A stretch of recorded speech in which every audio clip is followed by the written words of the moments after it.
Welcome to another episode of Home Visit with Tyler Siskey and the Associates. Today we're going to have DJ and Eddie on for just a brief minute. They're both traveling today, and with yesterday being Labor Day holiday and everybody getting rock and roll, we are actually taping on Tuesday morning. So Raquel is all nice and fired up about us this morning that we get to. She gets to use her editing skills in a quick and easy fashion. But so we have Eddie coming to us from the car today, and we got DJ actually at the house getting ready to roll on a big trip. So we discussed our picks for this upcoming week. Uh, my lack of success in week one, which was atrocious, if I have to say so myself. But hey, I'm a rider. Okay, and for those of you who don't know what a rider is I'm riding with my boys. So I took Indiana, I took the beat down there, but they did me well last week or excuse me, last year, and where they went undefeated against the spread. And then I rode with my man Billy Napier and the UL Cajuns. I can't say ULL anymore because it's the University of Louisiana, and went into Texas and got out spreaded by the point spread by the Texas Longhorns. But really, the disappointing last week was LSU. Very surprised at LSU and what happened out at UCLA, but it really wasn't so much what LSU didn't do. But I was really uh, impressed with UCLA and how prepared they were. They were the more physical team, and they came out and they showed it. And then the game really was never in doubt or never in question. After the first touchdown, it was on like Donkey Kong. So there, and then the Ole Miss Louisville game. Very impressed with the physicality of Ole Miss. I think defensively, obviously better, and I think we said it last week.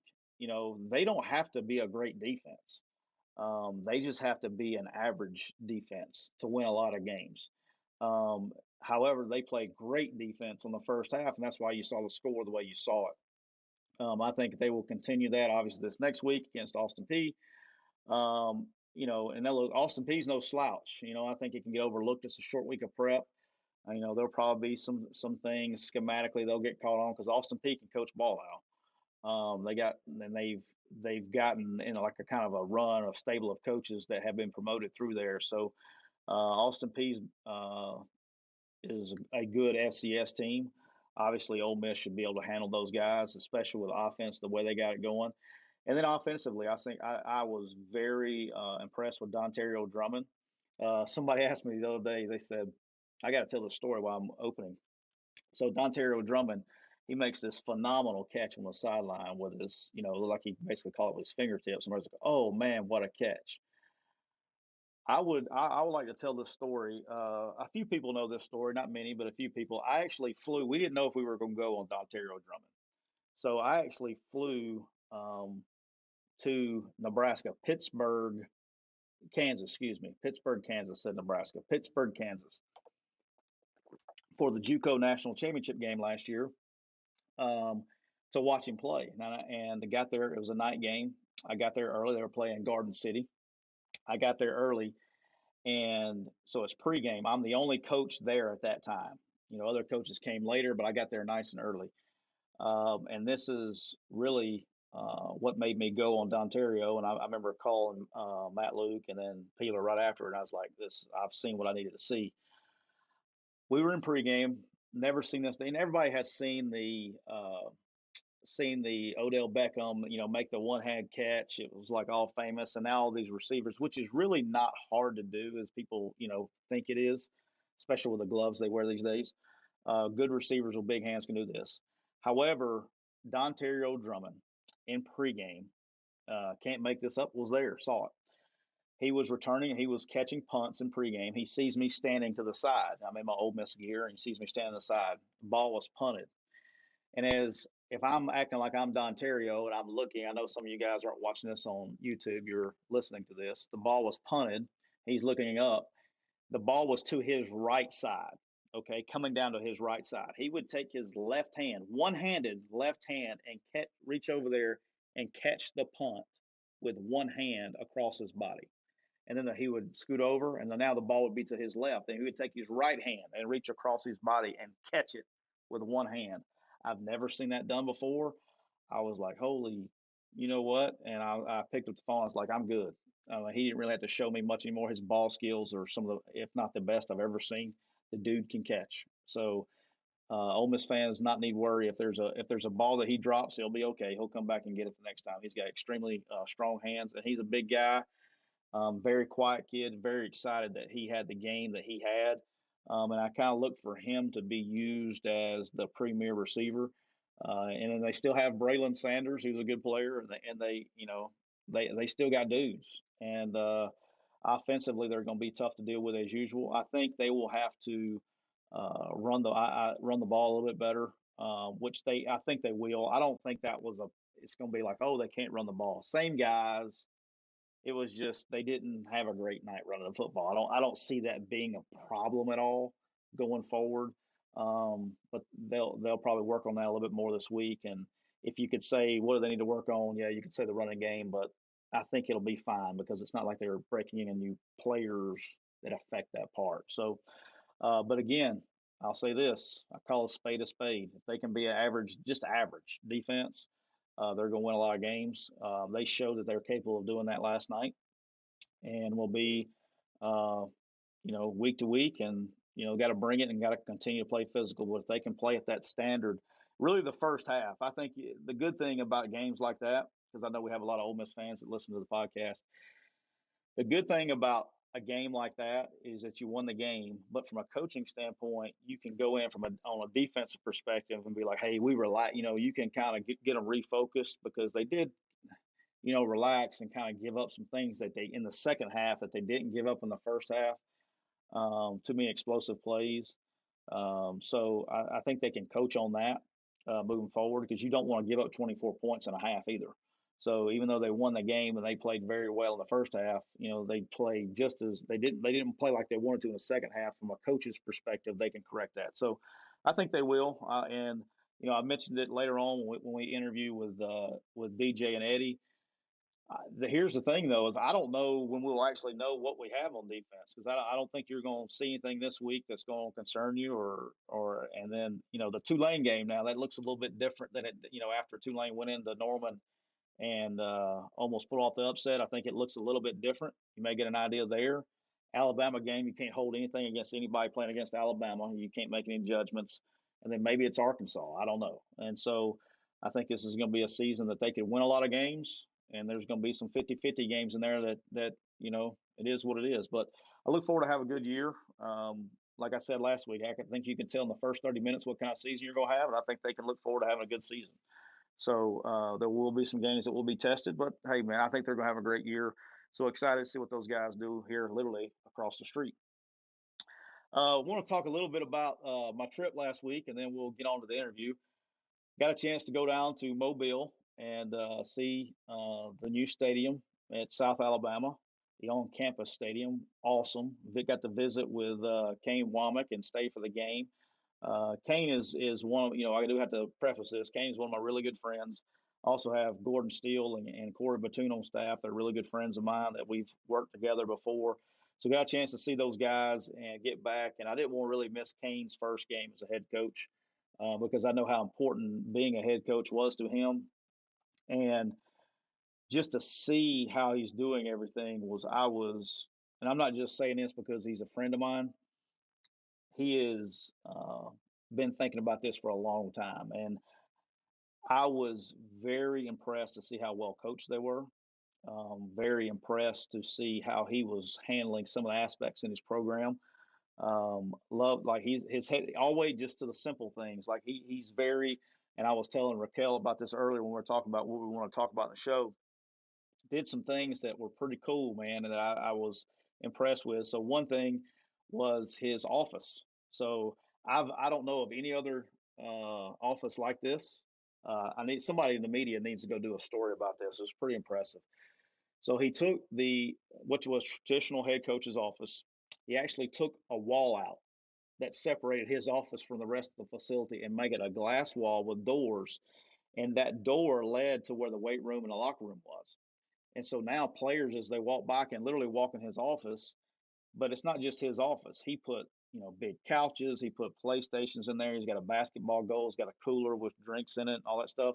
and he's got just this little bitty desk. I'm talking about like the size of a school kid's desk where he can just set his stuff. And if he has to do work, he says he goes in the staff room, which is attached. But where the players, his office is truly open to the players where he can develop those relationships. Something again that's outside the box that I just loved. And again, with Kane, that's one thing we always kind of bonded on was we're both kind of outside the box guys for him to do that. The other thing that was impressive that I enjoyed, I thought was a great idea, was the Jag Walk. So, which is here at Ole Miss they call it the Walk of Champions. That you know at whatever place you are, you call it Walk of Champions or whatever you call it wherever you're at. Right, the walk to the players get off the bus and go to the locker room where the fans stand by. Well, what they did was now they have Mardi Gras floats. So they get off of the bus, they get on Mardi Gras floats, and they take Mardi Gras connecting to the city of Mobile. And Mardi Gras is such a big deal. They take Mardi Gras floats through the crowd all the way down to the stadium. It was a cool deal. Players loved it, fans loved it. That was neat there. And then the other thing that was very unique is everybody's got the turnover chain or the belt or whatever when you get a turnover. When they get a turnover, they come over to the stands and they grab Mardi Gras beads and they throw it up in the stands. So I thought that was really cool there. But did get a chance, and I didn't get a chance to see Coach Hall at Southern Miss. I didn't want to bother those guys on game day. I kind of was very unassuming, got in, got out. But I think do have a lot of people from Mississippi listen to the show, and there are a lot of Southern Miss fans. And at first you see the score is 31-7. You're like, oh man, it was a blowout. It really was. It was a great game. Turnovers decided it. Southern Miss had a couple turnovers deep in the territory that killed drives. There was a pick six late that kind of extended. It was 24-7. Southern Miss did a great job controlling the running game of South Alabama. But my man Jalen Tolbert just took the game over by himself. He actually did not have a touchdown. Had like 5 catches for 160 something yards with no tugs. I was messing with him after the game when I got a chance to see him. I was like, couldn't get in the end zone, but he had two. He had two. They called touchdowns. They got called back because he stepped out of bounds or was short or wherever it was. But he was really the difference in the game by himself. He got he got everything going there when he got rolling. He is an elite receiver, and so he can play the game. So as long as they keep him healthy, they're going to have a chance to win just about every game. But he not many times receivers can control games, but he got that done. As we go on in the podcast, we'll talk about 9/11 with the coaches. I thought this was very important. We didn't have a lot of time with the guys this morning because of previous engagements that we had to get to, but 9/11 is something that's very important to me. Going through it and remembering it, and I wanted to make sure we discussed it since this Saturday is the 20th anniversary of it. I don't think enough attention is given to it. It's just something that's important to me. So if you don't like it, you can skip through it. I really don't care. But it's something that's was important to me that I remember every single year.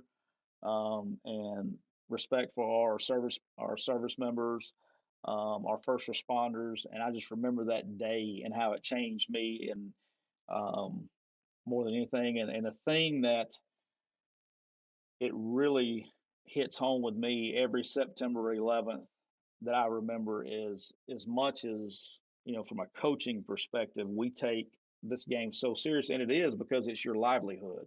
It's not a game to coaches. It's not, and it's your livelihood.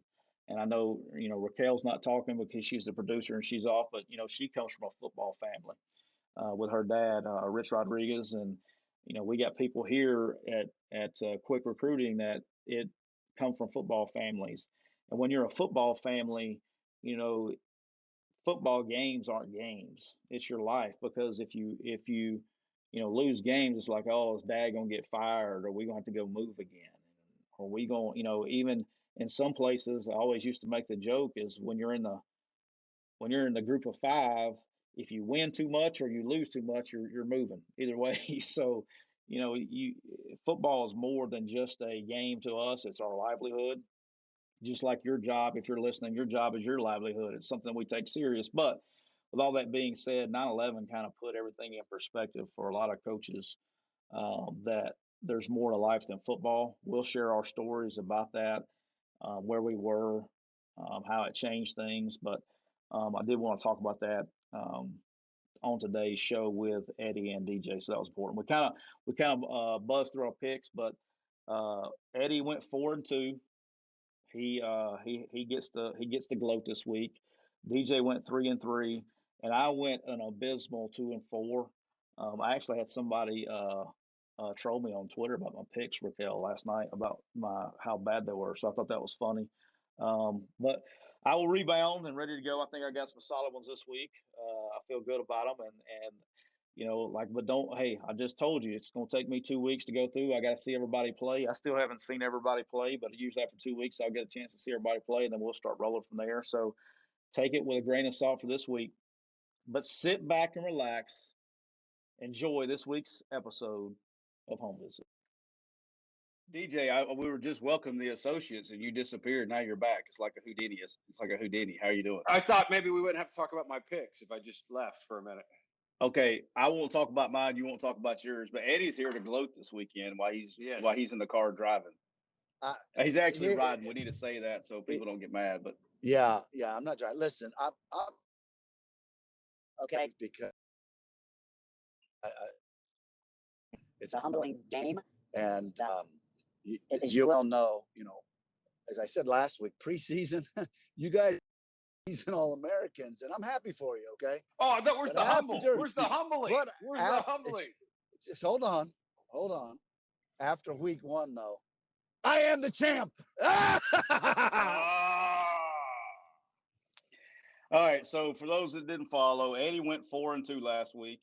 DJ went 3-3, and I brought up the rear at 2-4, an embarrassing 2-4. An embarrassing 2-4. My lock. That's really I would be okay if I was 2-4 if my lock didn't perform the way they performed. So it's a bad week. But hey, I just want to remind everybody. Last year I started this way out with Rich Rod. I stunk it up the first 2 weeks because I got to see everybody play. But I'm ready to go this week. Done my homework. I'm ready to go. So we got Eddie and DJ both got. Excuse me, just real quick. Did anybody hit the lock and money line pick? You did. I did. Hit your lock and your money line. Son of a gun. Okay, I just couldn't remember because I don't have it in front of me. I did hit my money line pick. If I had to hit one, that was the one to hit. So I did hit that one. But we will get to the. We're gonna get straight into the show because I know he's heading out of town. If you can't tell, he's in the passenger seat. DJ's got an engagement here shortly, so I want to get this started. And right before we get started, I want to get to you guys before we get to this week's picks, and then we'll come back later and review the last week. But this Saturday is the 20-year anniversary of 9/11, and it's just something. Obviously, it happened in September, which we were all coaching at that time. And I'd like to because I've always, like to ask you guys kind of what. We'll start with you, DJ. Kind of. Where were you on 9/11? You were probably coaching, but kind of interested because it's one day that in the middle of the week. It happened on a Tuesday, and so I know it's probably the one day that you remember and where you were. Kind of what was going on in that day with you guys. So I was a graduate assistant at the University of Houston, and I was in my office grinding away, working, and I can remember that our video coordinator came in my office and said, "Hey, a plane just ran into one of the World Trade Center." And I was like, "Really?" And so in my mind, it was an accident. I remember like it was yesterday, like it was a plane crash that something went wrong in flight and somehow they ended up in the World Trade Center. So I walked into the defensive staff room and I told the defensive coordinator, who was Dick Bumpus. Bumpus is, and his response was the same, like, "Really? That's crazy." And then while we were in there talking about it, our secretary comes in, the defense, other plane has hit, and they believe that it's a terrorist attack. I immediately went into my office and called my wife. She and I, there was all kinds of concern. Like nobody knew what was next. If you guys remember at that time, I mean, we didn't know if the whole attack, and the head coach came in, gave us the rest of the day off. And if you guys remember, we didn't play games that week. You know what I mean? They canceled all games that weekend. Okay. and we didn't even have we canceled practice. We didn't have games that week. But one thing that was unique to my experience is our first at the University of Houston, we played Army at Army. Wow. Yes. How awesome and was that? It was incredible. But what I remember was the security, because we ahead and there were no games played that weekend. So this is the first weekend back. And the concern was, is there going to be a terrorist attack at a state? And they had military personnel with M16s sitting outside of, I mean, it was the most secure, probably college stadium in the country because playing. And it was just such a surreal experience. And then a friend of mine from New York City came and picked me up and drove me down to Ground Zero. And I saw Ground Zero. I saw Ground Zero before it was cleaned up.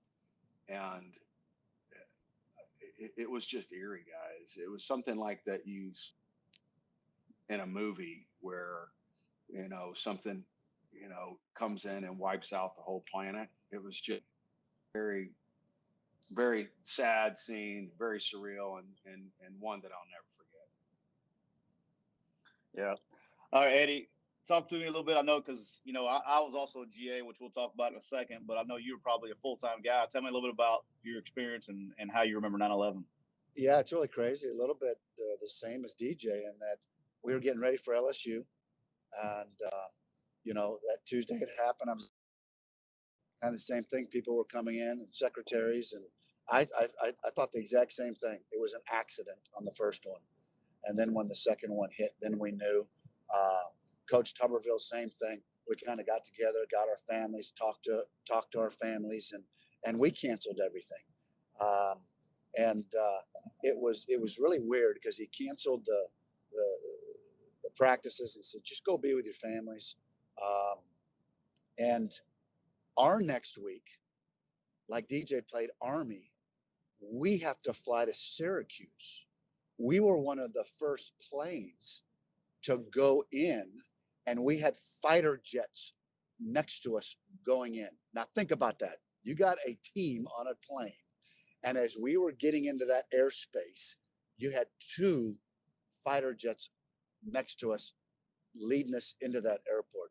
And you want to talk about an eerie feeling. It was scary because just like DJ said, you didn't know what was happening. Is there going to be an attack on a stadium? And then we go to Syracuse, and they had a good football team. We did too. But the police chief, the fire chief went into their locker room because it was one of the first games. And let me tell you something. We got our tail kicked.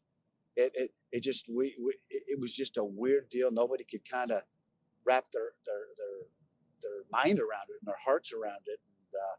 And, I just remember thinking about the first responders and those, as you're watching some of the things right now that are going on TV this week, the ones that went in after it already happened and they went back in, they had family members, and it was just, it was surreal, but it was a weird week for sure.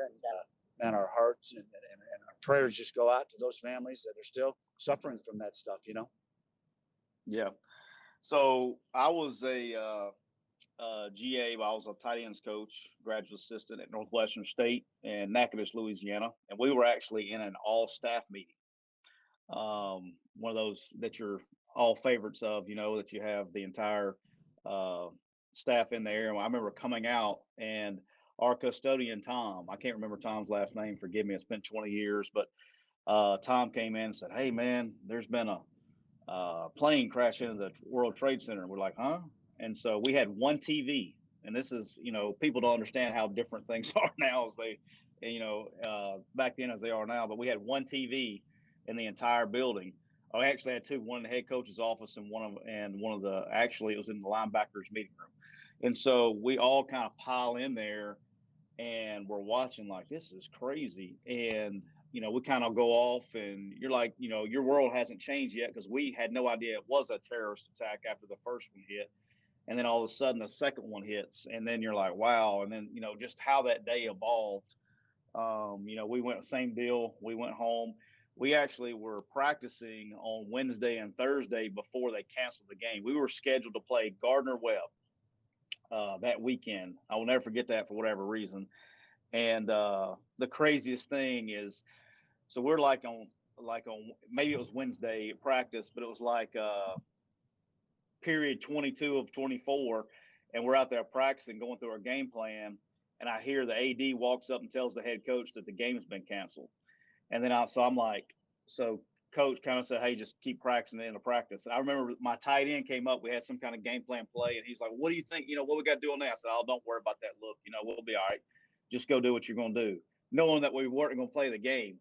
And he gets mad at me. He's like, what do you mean? Don't worry about it. We're going to be, playing all this stuff. I said, don't worry about it. And so with that, we didn't play the game. And then kind of the weird thing for me, so the very next week, we have to go play Elon in North Carolina. Couldn't get a charter plane. Okay, I don't know. Like, it was very hard to get a charter plane, but this is a week and a half after, right?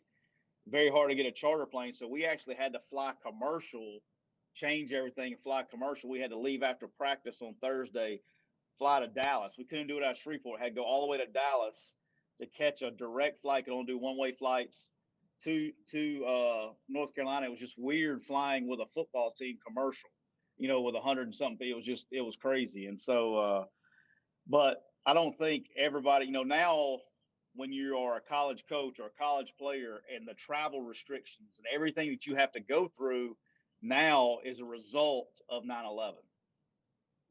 All that. I know DJ, I know you remember Eddie, I know you remember, like, we used to ride the bus and go straight to no security check. We went straight to the runway and got on the plane and took off. It was like your own private taxi. Now security checks and go through all those things. And the way at the airport, I mean, you look at Homeland Security, see, all that stuff was created by 9/11. So obviously, I remember, when you had family come in for a flight, you would just go straight to the gate or walk somebody to the gate and sit with them. You don't do that anymore. So, but I'm with you guys, man. It's something that really has changed our life, our day-to-day life, probably more than any event in my lifetime. It's just a sad deal. I'm a big historian. I love it. Got a chance to go to Ground Zero and see the memorial, something that's very close to me. And God bless our troops and the first responders. And amen. It's just every 9/11, it's a somber day for me every year. So, but all right. So we had to start that off because I wanted to get why I had you guys. I wanted to get y'all's thoughts on that's important to me, and there's more important things in football sometimes. And I think that's one thing that really hit home. Football was just a game that week. You know what I mean? It was just you really got the really put things in perspective. So, all right. So moving on, we'll move on to the picks this week. All right, and DJ, we got to let the king have his moment. So, with that being said, Eddie, you get to lead us off this week. All right, I get to lead off this week. I went from third to first. Again, preseason to now it's all real. But anyway, I'm 1-0. Okay, here we go. Anyway, my first pick this week is Minnesota -20.5, Miami, Ohio. There we go. The big spreads again. Ain't nobody gonna argue with it. Big spreads. I like it. Yeah, it really screwed me to where I could have had a huge week. But anyway, that's what happens with big spreads. At the end.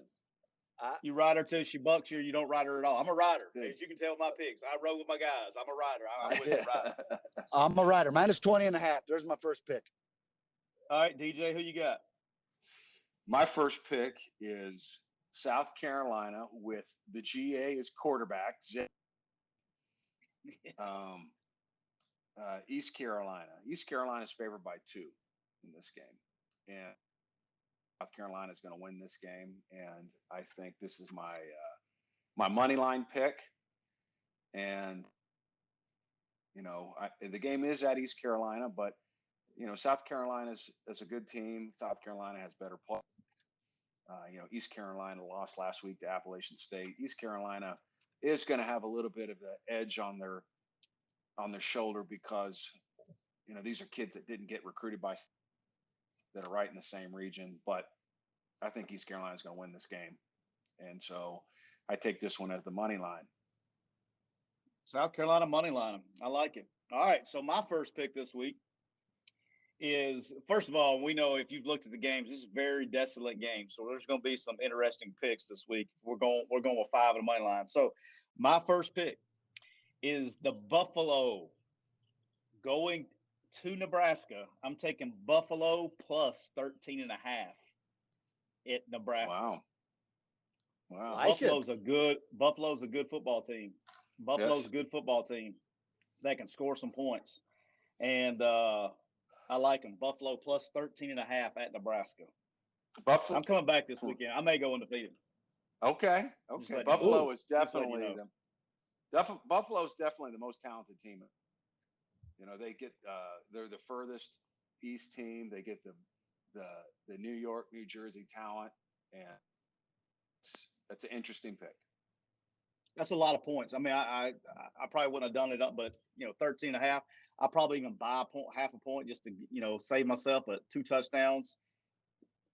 And we saw Nebraska, so it is what it is. So, all right, Eddie, pick 2. Who you got? Pick 2 is my lock pick, the virtual lock. It is Rutgers -2 versus Syracuse. Rutgers virtual lock. Okay. Shiano's got. I'm going to tell you something. Shiano's got it going. He's a heck of a coach. He's disciplined. They will not make a lot of mistakes, and I just think Syracuse is in a bad spot. So there you go. Well, let me tell you something. Pick, I will argue with that one. I was at Miami when Shiano was at Rutgers, and we rolled up there with the U, and we played in the national championship that year versus Ohio State, and they were beating us at halftime. Yeah. And that's right at the prime of Shiano's run there at at Rutgers. And I'm with you, Eddie. He had that thing at one time. Yep. There ain't no doubt. He'll recruit. Yeah. Oh my! And he's great for recruiting the East Coast, and he has Florida ties. I'm with you, Eddie. I think that he's relentless. Relentless. Yes. I think that program's on the up and up. Yep. I think him and what's his name, Fickle at Cincinnati. I think that they're underrated. Both of those guys. I really do. But anyway, that's mine. All right, DJ, pick 2. Who you got? Pick 2 for me is my lock. Okay, and I hate to be rooting against my old team, but Texas A&M is going into Colorado, and they're only favored by 17. And I think that Texas A&M 17. Jimbo's going to have them ready to go. They against Kent State, whether they had a fast finish. I think they're past their first game jitters. They are unbelievably talented. I mean, like, unbelievably talented. And I think that, they're going to win this game by more than 17. Colorado had a slow start against Northern Colorado, ended up finishing. They're not ready for the Aggies. I think this would be a great time to bring up, even though Eddie beat us and he went 4-2, 2 of his wins, I don't know if you even knew this, Eddie, 2 of your wins were featured on Scott Van Pelt's bad beats in order for you to win your bets. I didn't know if you knew that. That's how close. Hey, but it's a fine margin. It's a fine margin. Did you know that Kent State missed 2 field goals? They were just trying. I think I don't know if they were trying to cover or what they were trying to cut. Cuz rolls out and tries to kick 2 field goals in the last minute of the game.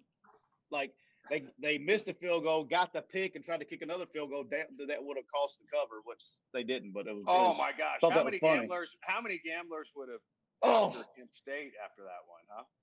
Oh my! Well, that's what they were on bad. They were on bad beats because if you had Kent State, the poor kicker, man. I don't know. It's like it's almost like you thought Kent State had money on the game. They knew it. I was like, I said, why would you be down 30 points kicking field goals at the inside the 10? That was, and they wasn't like 50-yarders. I mean, they were. I don't know. Whatever.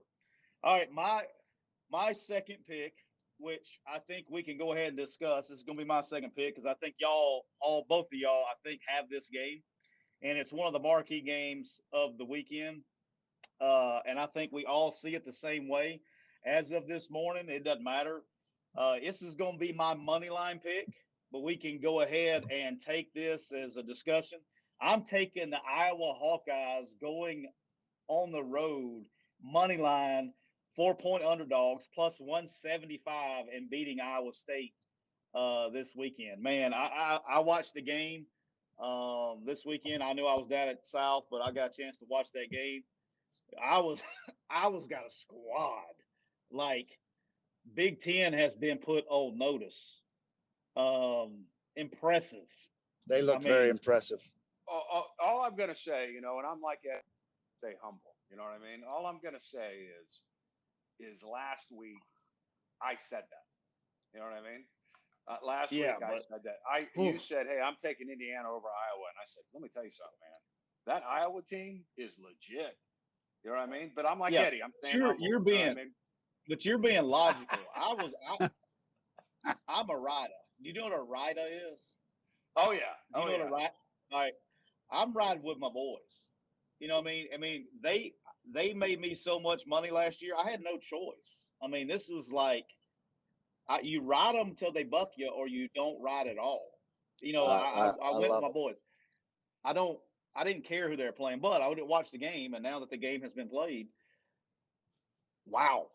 Uh, Yeah. yeah, I'm Well, taking that's my money line pick this week. So mine's going to be Iowa, the next one's going to be easy you're because I'm with you. I'm right with you. That's all my right. money line pick. Hey, one's going to be easy for me too because I've got the same pick. It's not my money line, but I've got Iowa over Iowa State in the spread. Iowa +4. Yeah, Yep. I think it's almost like it's too easy. Like they know Vegas pretty good now, but they know something we don't know. But I just again, Iowa State they're very unimpressive. They seem to show up when it counts.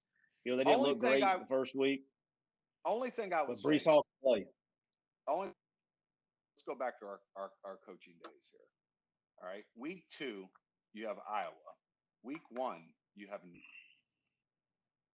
let's keep it real. Okay. The preparation for the Iowa game with more time than the preparation for the Northern Iowa. That's all Yeah, I'm going to there's say. no doubt about that. You know what I'm saying? So that's the only thing I'm saying that may make this thing closer is they were probably Iowa. They were watching Iowa film. They were holding plays back against Northern Iowa. I just think that may be what may make this game closer than us realize, just from our coaching experiences. Yeah, I just think Iowa's a better. They're 7 point better at least. You know what I mean? I think they're just a better team, and I think they. But I understand what you're saying. I agree with you. That first game, they were probably looking ahead. So it will be Yes. interesting because that's a tough place to play. Yep. All right. Well, I will go to since y'all threw out y'all's third game, I'll go to my third game. And my third game, which is going to probably surprise both of you, but I'm taking App State +8 against the Miami Hurricanes. I think App State's got a good squad. Miami, just what we just talked about. I think they threw so much into the Alabama game, and they wasn't even thinking about playing App State this week. App State's a good football team. I think and Vegas is starting to realize it too.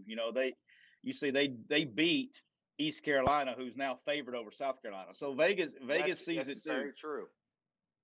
And so, they've been a good team. They have been kind of the class of the Sun Belt. Like Lafayette gets a lot of pub. Coastal Carolina gets a lot of pub. App State's been doing this for a while. They recruit well. They evaluate well. Great coaching. Yeah, I like them, man. I like It's a good App State. pick. Yeah. That's a good pick. Hey, listen, and the points. Tyler, I'm going to give you my last ones because I'm done. I've got to go. I hate it, All right. but here's what I got. Nope. I got Penn State -22 versus Ball State. I've got Liberty -5 versus Troy. And I've got Michigan -6 versus Washington, even though they just lost a receiver, and I hate that. But, again, I'm going to be humble. But if y'all want to make some money this weekend, just jump on the Gran train here and Let's enjoy. You guys enjoy the picks and y'all's money. And hey, I love y'all. I can't wait till next week, and I can't wait to back this up again. Okay, so all right, now you try to be quick. Hey, I love you the try to be humility. quick. What was the last pick? The last Michigan -6 versus Washington. one? Oh, okay. I just want to make sure I heard you say that right. Yes, sir. You did. Okay. Okay. All right. Mark it down. So Hey, who's down. yours? Who's yours? So I know. I'm also going Liberty. Okay, Yeah. we'll talk about that game in just a second. Okay. I'm also going Liberty. I'm going to go with NC State -2.5 at Mississippi State. Okay. DJs, go who were yours? Oh, you're still going TCU and who? TCU -10 against Cal. That's my last three. Who'd Who you you have, got, Deej? DJ? I have NC State, okay, 2.5 over Mississippi State. I have Vanderbilt, okay, with CSU being favored by 7. Okay. Oh God. You got who? Vandy. You got who? Yeah, all that's right, scary. I think your audio is messed up. Did you watch the CSU game? Hey, they got their I teeth love kicked y'all, but by that South was Dakota State. that was pitiful. I love you. I gotta go. I'll see you next week. All right, Eddie. All We'll right. see you. All right, we'll see you, Eddie. DJ. CSU got their teeth kicked in by South Dakota State last week. Teeth kicked in. So I realize how bad Vandy is, but what I don't think people understand is how bad CSU is. All right, South Dakota State. But you want to go to die on that game of all games? No, I'm not. Yeah, CSU's by 7. CSU's by 7. I'm telling you right now. Okay, I think Vanderbilt's going to be within 7 in that game.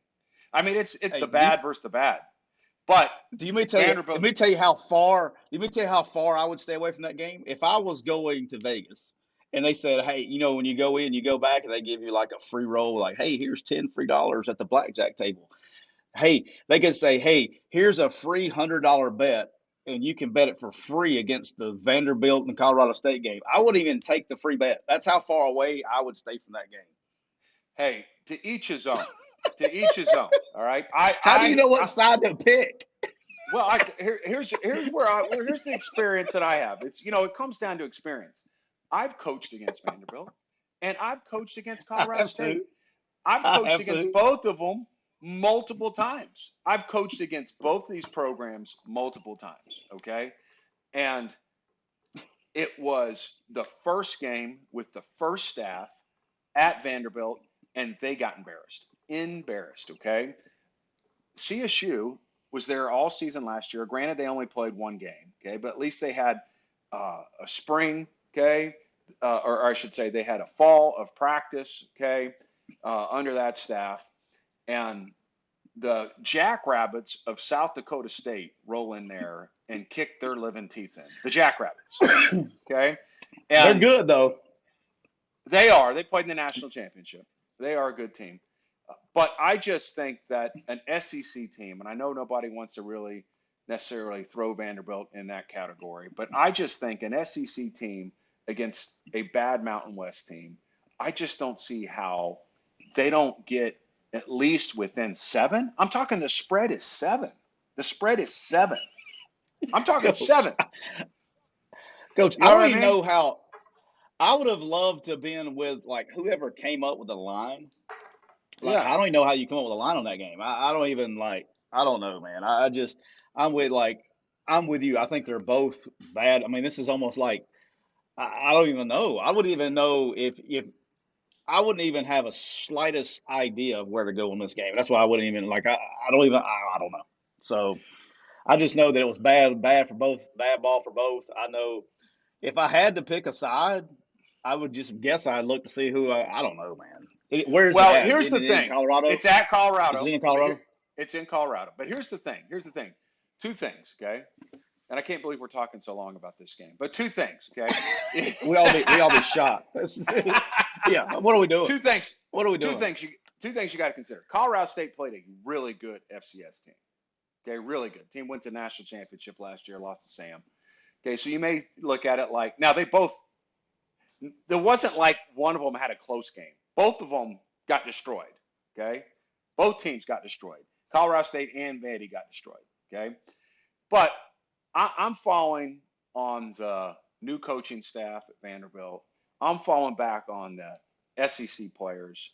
I'm falling back on they got through one game with a new coaching staff and they were embarrassed. I just think they're going to go out there and keep it within 7. That's just me. So yeah, I'm not. I refuse to say another word about this game. This is crazy. okay. I can't. We just can't. We can't. I did want to talk real briefly because I think we both had this. Or I know.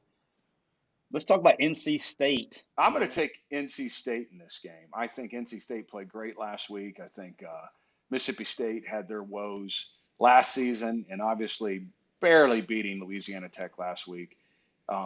Their new coaching staff trying to change the system, trying to run the air raid, which is a unique system, especially for that league. And I just think Dave Dorn has had a lot of continuity at NC State. He had a great season last year, really an underrated team. I mean, they had 8 wins last year, lost to Kentucky in the bowl game, but I don't think people realized how good Kentucky was.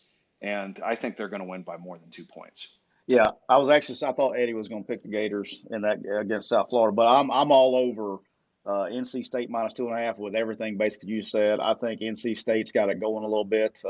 He's done a great job there developing and just for all the reasons we just said. Yeah, they look really good. It's on the road.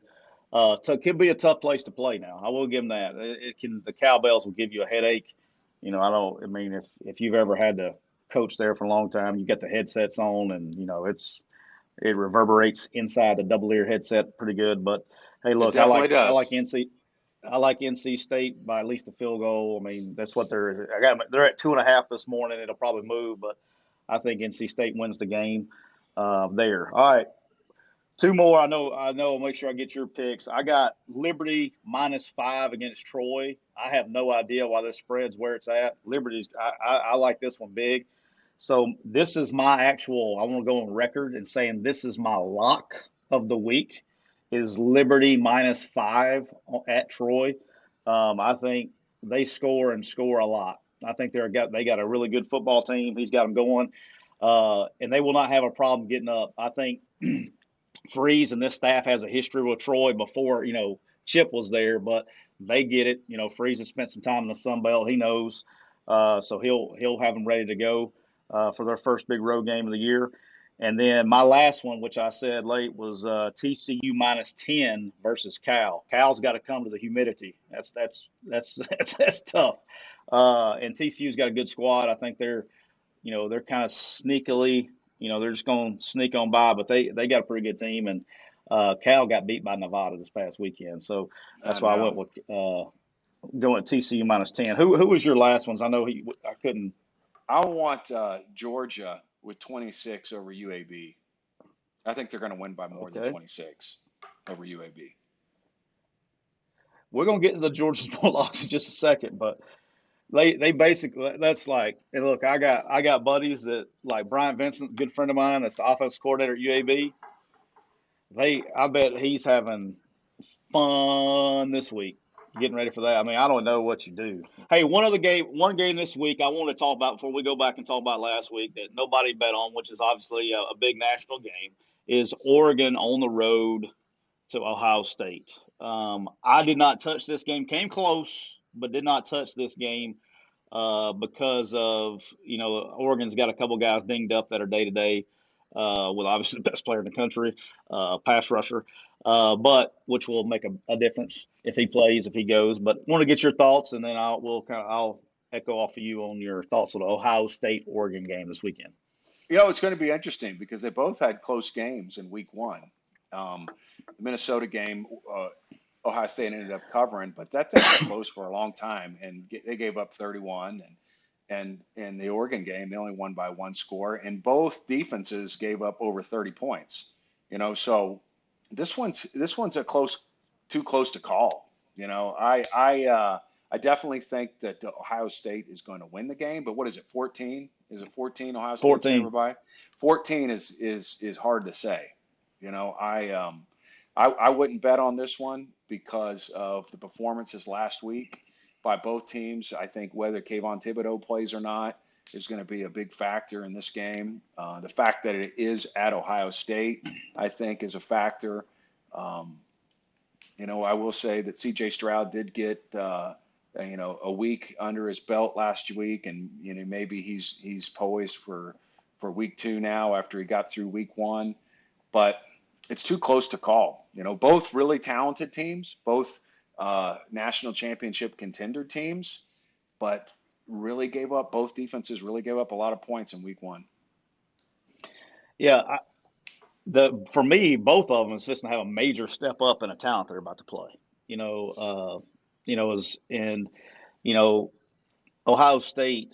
Going back and watching that game, and obviously watched that one close. Very surprised defensively that they got it ran right down their throat now, and that's a scary.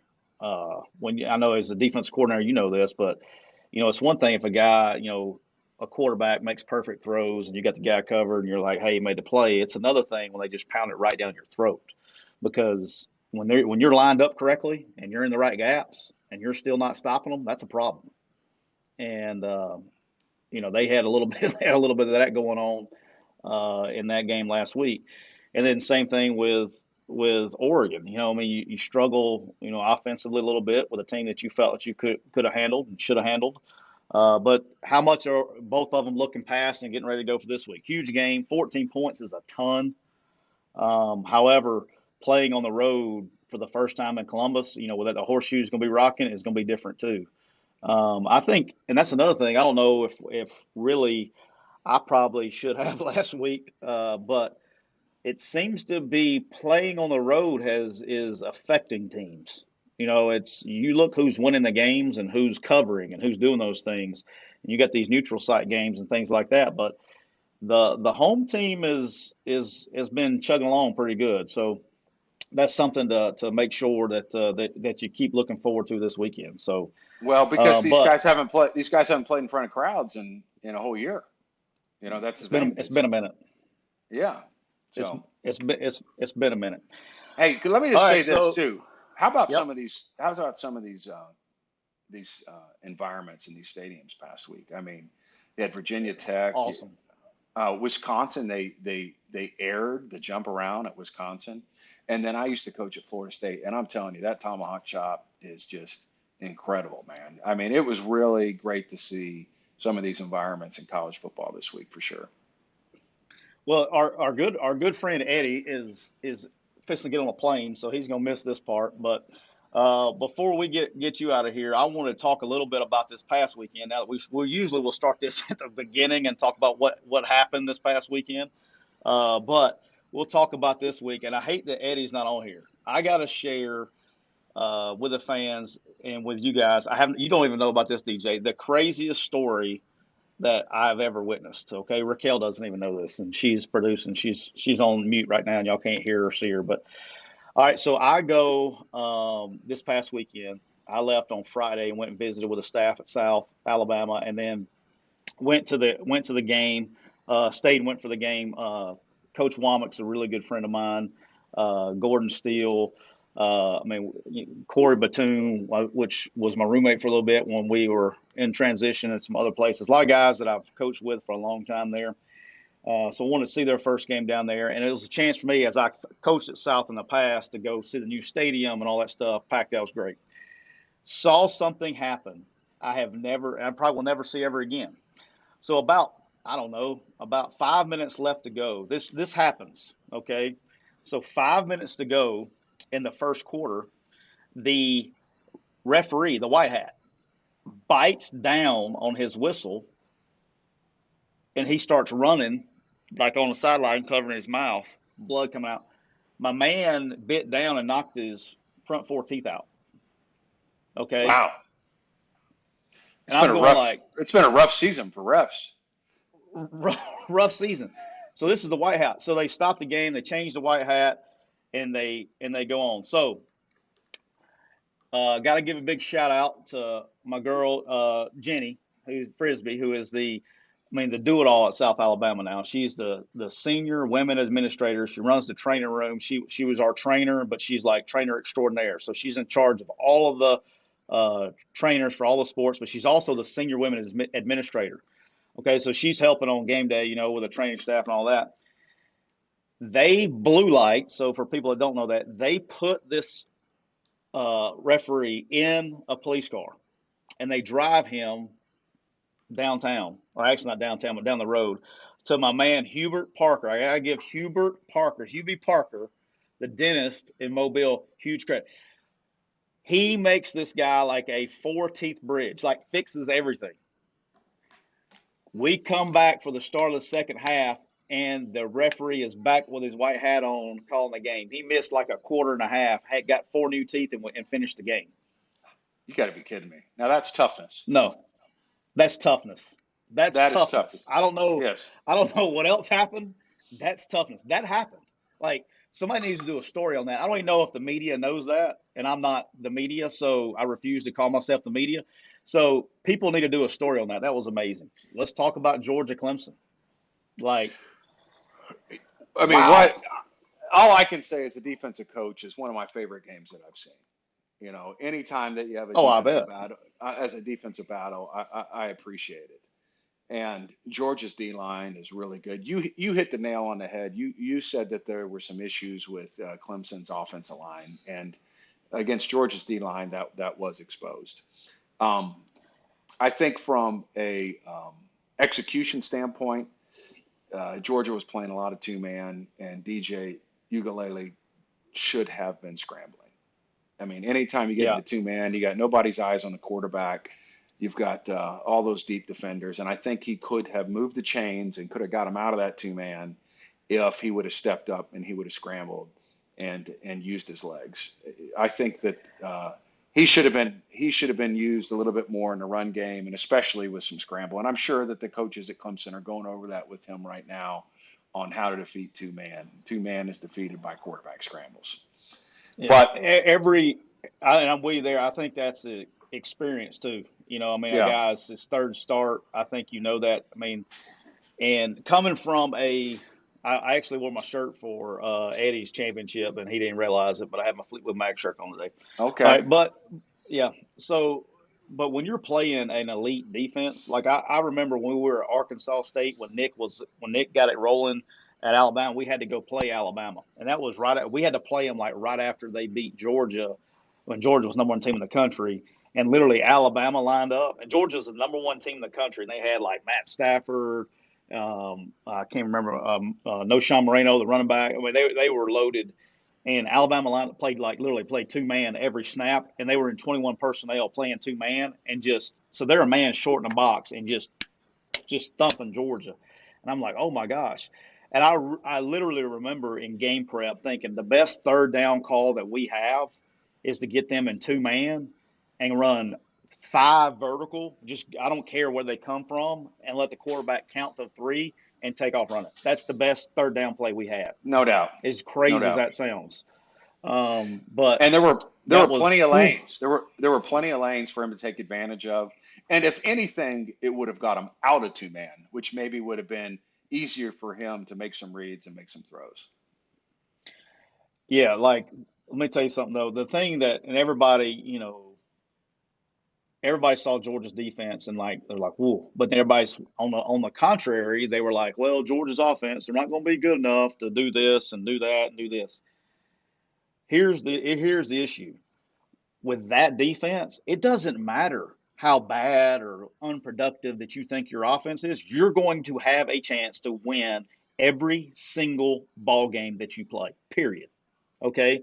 And I don't care who you're playing. Everybody's like, well, when they play Alabama, like I heard this, when they play Alabama, Alabama's got a good defense too, but their offense is a little better. True. Nobody's arguing that. But when you have a good defense like that, you are going to have a chance to win every single game. You're talking about special teams become really important. turnovers become important. And while we're talking about Georgia's offense and everybody's killing them, that they're not. I mean, they did play a decent defense. You know what I'm saying? It wasn't like they were playing like a FCS team. Okay, they were playing Clemson, and they moved the ball. I mean, they did some good things. Offensive line looked really good. Shout out to my man Matt Luke. They were ready to play, and they played well. And it was just, I mean, they were making plays. They were hitting them, and just here and there, third down, missed execution. If I had to pick on them at all, maybe just missing. I can't even think of my guy from Hoover, receiver that's so good that tore his ACL. The outside receivers missing that elite guy, but it's not like they're terrible. Well, that's the thing too. It's ironic that people aren't giving recognition to Clemson's defense. It was a defensive battle. It was two teams that played great defense, and that's just the way it is. You know what I mean? And every now and then you'll see that. I think Georgia has all the tools to be successful on offense. You talked about some of the tight ends being out and a few other things, and I think they're going to win by more than 26 against UAB. I already picked that one this week. I think kudos need to go to Brent Venables and the Clemson defense, and obviously the Dan Lanning and the Georgia defense. And instead of knocking the other side of the ball, let's just look at this thing as a great defensive game, a great defensive game plan. And obviously, I mean, they didn't even get an offensive touchdown in the game. So, I mean, let's mark it up. Hey, you brought up a good point. I want to ask you as a defensive coordinator, because I never, it's not fair. Just to be honest with you, it's not fair. But I wonder what your thoughts were, because in defense, as defensive coordinators, like one of the stats, especially in today's coordinator world, one of the stats that you're kind of held accountable to is points allowed per game. Okay, it's like when people say when the other team, when your own offense throws a pick six and it counts against your points allowed per game, does that drive you nuts? Incredible. And special teams too. Yeah, special teams. Does that drive you nuts? It drives me nuts. Unfortunately,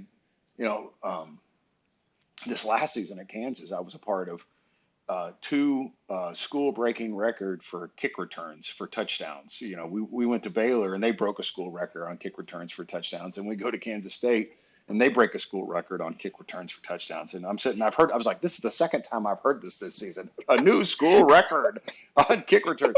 And those don't go against, our special team stats. Those are on our defensive stats.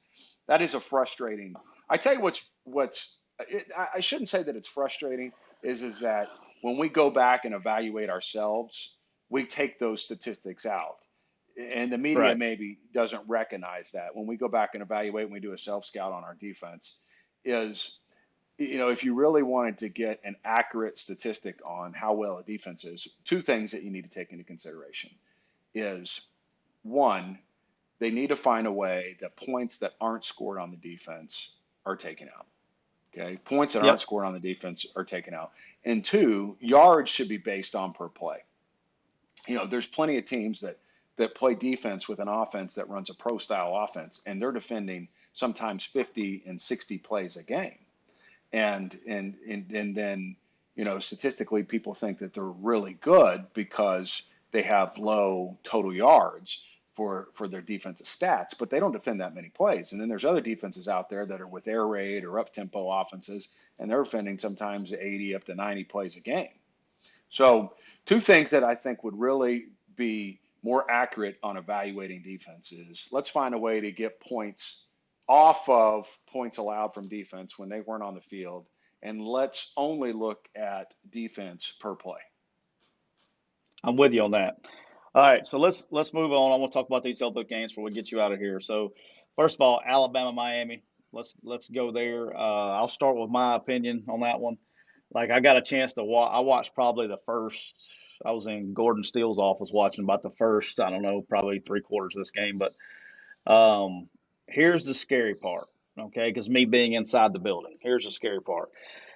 Usually, when Nick and he does it like every 2 years, he didn't have to do it last year, but really when there's always like every 2 years, like Nick really has to start over on personnel. And when I say start over, the guy, like, he lost 6 first round draft picks, yada yada yada.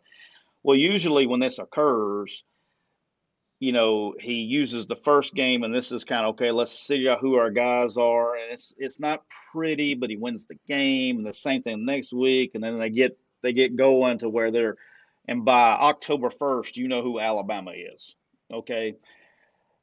The scary part is that October 1st looked like it took place on September the 1st. They didn't miss a beat. Everybody's like, well, Bryce Young, hadn't played a game yet. I can sit here and make the argument that he was the best looking quarterback all weekend. And it's scary. When they're that good already, they're not getting any they're not peaking now. It's not, people don't understand how, everybody talks about the process and hey, what is the process? Like, people have no idea. Like, this isn't, they don't get, like, they don't look ahead, they don't look behind. It's a marvel. They are going to get better from what you saw on Saturday, and that is scary. I agree. I mean, after week one, it's obvious that Alabama is head and shoulders above every other team in the country. Their execution, their discipline, their talent. For being the first game of the year, we didn't see the mistakes from Alabama that we saw from some of these other teams. We didn't see the one side of the ball maybe playing good and the other side of the ball not playing well. We didn't see some of the special teams errors that you may have seen in week one. We didn't see the lull of playing a team that you should be beating by a lot, and they're hanging in there for a while, like we saw with some of these other teams. We saw a team that came out there and was ready to play, that knew what they were doing, that were physical, that were athletic, that were smart. And I agree with you. It's scary how good they already are in week one. It's going to be a challenge, but Nick is a mastermind at it to make sure that they stay hungry and make sure that they continue to stay humble and continue to work and get better and play on an edge week to week. But like I said, Nick always finds a way to make sure that happens with Alabama. Yeah. I don't even know how to, I've been asked 10 million times. I don't even know how to put it into words. The only thing I can say is, like, when you're in the building, like, that's literally, you get so trained to where you have no idea what is even going on in the world. Like, your entire world exists inside that building. Like, it's just the tunnel vision that's created, and it's to everybody. It's not just the players; it's the staff. It's really. I don't know if he's got some kind of voodoo witch doctor in there doing that, but it's amazing. So it is what it is. All right. Well, let's talk about LSU and UCLA. Okay, so that was your lock, and you know My what? lock, and I'm. And you know what? I didn't know what to say. I didn't argue with you. I mean, I'll be honest. I didn't argue with you. I was on your side on that. I didn't pick it because, like I said last week, I just didn't know what LSU team was going to show up after last season. They've just got me off kilter on who LSU is. But I didn't argue with it. I thought they'd be more talented. I thought they'd play physical. I thought they'd have a chip on their shoulder. But here's a testament to continuity. Chip Kelly's coming into his fourth season. Chip Kelly's a good football coach. I mean, people think that all of a sudden he just forgot to coach because he went to the NFL and you know what I mean, and didn't just kill it up there. But I mean, Chip Kelly built Oregon, right? Chip Kelly, he was the offensive coordinator there, and then he was the head coach there. I mean, he's a good football coach, and he's now in year 4 at UCLA. I mean, kudos to this UCLA administration. You and I both know it takes 4, maybe 5 years to get a program built. And you know what? They look good. You know, they look good. They can run the ball. They can run the ball. They can execute. You know, they had some skill players that that I was surprised could compete with LSU. And instead of knocking LSU today, I'm going to go the other route. I'm going to give kudos to UCLA and Chip Kelly and the UCLA administration for the 4 years of continuity and letting a coach build a program. Yeah, and I will say, and I wanted to talk about it because I was wrong. I like talking about when I'm wrong. I'll say I'm wrong. Look, they were ready to play. They were a more physical team. They looked like they were prepared to play, and look, they put it on them. LSU. Here's the crazy thing about LSU is everybody's gonna be down on LSU. Okay, and you're going to look up, and then just like kind of how it was last year, they come out and they don't play well against Mississippi State, and then everybody kind of throws them out, and they go and they beat Florida. I mean, they're going. That's who they are. They can win any week that they go out, but they can lose any week they go out either. So, Yeah. but they are talented, and that's looks like we're going to have a rinse and repeat of last year to where it's going to be a roller coaster. I don't know, but it's not like they're a terrible team. But we'll see from there. And the last one that very quickly, the Ole Miss Louisville games. Last one we'll talk about. Since I know you're in a hurry, go ahead on your thoughts on Ole Miss and Louisville. Well, it was like I predicted. I think that Ole Miss is more talented. I think that Ole Miss really has it going. What I was surprised in is that Ole Miss played good defense. Ole Miss, I thought it was going to be a high scoring game, and Ole Miss came out and really played some good defense. I noticed that they were in some new schemes. There was a lot of 3-4 schemes in that game. There was some 4 eyes and some zeros that I didn't see last year from them. It kind of reminded me of the year that Mac was there with Matt Luke. Some of those similar schemes were in place there, and That's what the personnel's built for. Yep, you know what I mean. And so, yeah, you're right. I mean, you were recruiting for it, so I think that they made some adjustments in the offseason and probably reevaluated their personnel and figured out what's the best way that we can get the best players on our field on defense within our scheme, and they looked impressive. Now, what was interesting was all the targeting calls. I didn't get that. I mean, I didn't even know those were rules. I understand a defenseless player, and I understand,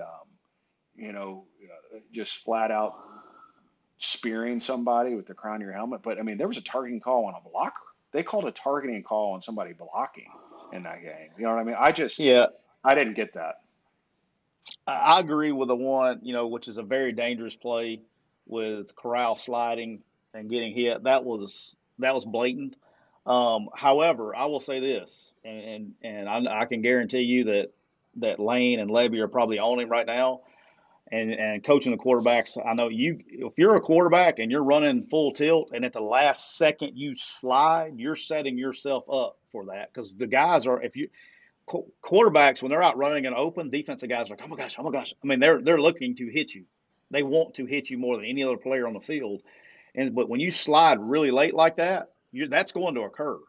I coached a guy that's now coaching running backs at Arkansas State, Ryan Applin, and he did that all the time. He would slide late, and he'd get these headshots. I'm like, hey, we got to quit. You're going to slide, but let's get down a little earlier. But yeah, the one that the running back's running and the linebacker just hits him coming through the hole. I mean, that's a football play. That's not malicious. I think it needs to be.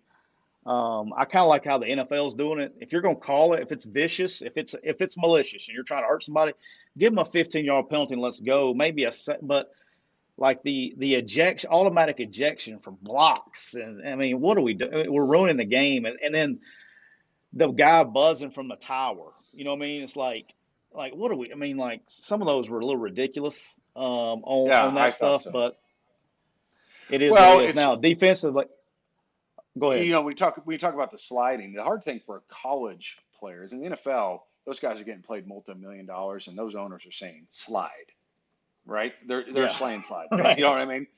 The hard thing Right. in college is half the quarterbacks aren't going to slide. Half the quarterbacks Right. are either going to try to make you miss or they're going to try to run you over.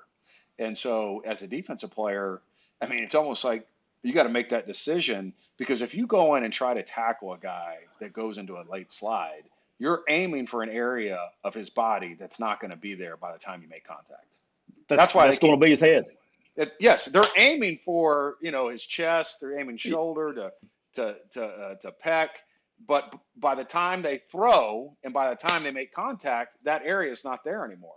And that's what's hard for a college football player is they don't know. In the NFL, when that quarterback comes running loose there, I think those defensive guys know, okay, he's going to slide. And so I'm just going to get close and he's going to go down. In college, you don't know. I mean, that guy you could have a Tim Tebow that's going to run your butt over, or you could have a Taylor Martinez that's going to try to make you miss. I mean, you got to go tackle the guy. I think it's difficult. Well, that's what I was saying is, like, from a coach's standpoint, if you're going, I would rather you either because I think when you slide is actually late, especially late slides, it's more unhealthy or it's less safe than actually going and taking the hit and going and Yeah. because look, and everybody's like, oh well, it's the quarterback. I mean, dude, they're athletes. I mean, they've been playing football a long time. And look, Matt Corral is as tough as a pine nut now. I mean, Right. this dude is a tough, and he likes that. He loves that shit now. I mean, he's tough, like he's tough, and so just run and protect yourself. And if you're running full speed, people get hurt playing college football when they don't play full speed. When you Exactly. ease up, if you go full speed through a tackle like that, especially open, you're not going to get hurt. I mean, just let them go. But Well, I will say last this. thing on this too, and I could sit here and talk all day, but I got to get going. Is I remember a few plays where we were defending a quarterback, and in the game he did a fake slide. He acted like he was going to slide, and the defensive player pulled off, and then he kept running. And so that's another element for a defensive player too. Yep. And then the other, and I know we got to go, and I got to go too. But the other thing I will say about this Ole Miss game is the defense. They were more physical than Louisville. I mean, on both sides of the ball, they were more physical. They played harder. They were the 6 DB scheme. I like the safeties. When you're playing that many DBs, they're going to have to come with it, and they did. You know, the only thing is like, look, I mean, you can't get too high and say, okay, we're back. I mean, there's still some things they got to improve on defensively. I think they got to continue. I mean, there's now that that's on film, right? There's not, and I don't know. Here's the thing: is like I don't know when we'll know. I mean, they're going to beat Austin P this week, okay, and they shouldn't have an issue. And then they got Tulane. That Tulane game looks a little different coming in here in a couple of weeks than they probably thought it was at the beginning of the season. Yeah, they look good. They Look good, and then you got Alabama on the road, and I mean it's Alabama, so you can't hold them against anything there. Right. And then I guess Arkansas maybe, I don't know, but they got a chance. They got a chance to win a lot of games. So we'll see. Let me just what say happens. this real quick. Let me say this real quick. Would it be fair to say that the SEC West has dipped a little with LSU where they're at, with Auburn where they're at, with Mississippi State where they're at? Now Arkansas is kind of on the rise, but I mean usually LSU is a national championship contender, and last season they fell off. They've had a slow start this season. I mean obviously Alabama's incredible, but I mean, would that be a fair assessment? I think it's probably in my opinion, probably the same. I just think you got some new players replacing the other ones. I think you got Alabama That's at the fair. top. I think you got Texas A&M's your next contender, and then like That's LSU fair. used to be their next. LSU and A&M will kind of swap. Does that make sense? Right. I think that's accurate. And then there's everybody else. Yeah. So I think that's accurate. I think, and when you get to the SEC, when you get into the SEC play, I think some of it's going to separate out, filter each other out. But we'll see. I mean, it's going to be it's kind of it's going to be interesting to see what happens. So I'm excited to see. I'm excited to see just like everybody else. So, but I appreciate you, man. I know. Hey, you bet, buddy. Make sure that you, if you like what you're hearing, subscribe and leave us our 3-star review. And until next time, take care.